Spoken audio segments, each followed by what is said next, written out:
Good morning. Welcome to the academic channel of Badrikasar Group of Institution. This is Rohit, lecturer in electrical engineering.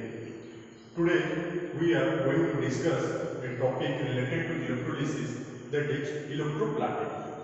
In previous class we have discussed about the introduction of electrolysis, as it was the first chapter of our subject UEET.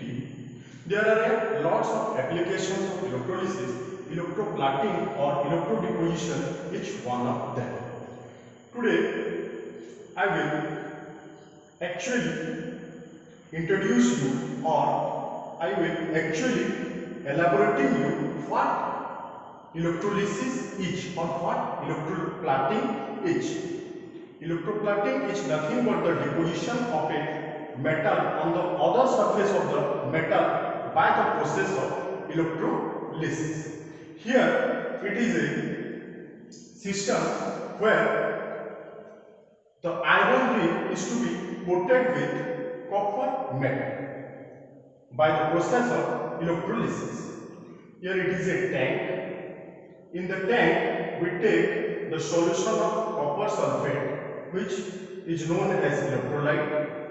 This is DC supply, and the positive terminal of DC supply is connected to the copper rod, and the negative supply of the DC supply is connected to the iron ring, which is to be coated by the copper metal.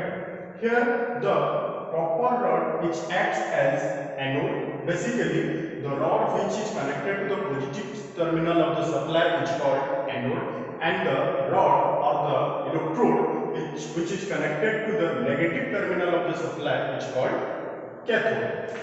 Here the copper rod which acts as anode, and the iron ring which is to be coated with copper atom which acts as cathode, and the electrolyte here we take is copper sulfate solution. Whenever electric current or DC current is passed through the electrolyte, the copper sulfate solution dissociate into two ions, which is Cu++ ion and SO4 minus ion. Cu++ ion is deficient of 2 electrons, and SO4 minus ion is surplus of 2 electrons. What happens here? The Cu++ ion here we call it is cation, and SO4 minus ion here we call it is anion. Actually what happens, Cu++ ion goes to, that means cation goes to cathode and anion goes to anode. Here SO4 minus ion goes to the copper rod, that is anode, and it gives the 2 electron to the copper atom and becomes radical. Anode SO4 minus ion gives 2 surplus electron and becomes SO4 radical to maintain the electrolytic concentration of CuSO4. And in the next side, or in the cathode, the cation C++ ion goes to the this iron ring, and it receives 2 electrons from the supply and becomes Cu atom, which is deposited on the iron ring. In this way, copper metal is deposited in the iron ring by the process of electrolysis.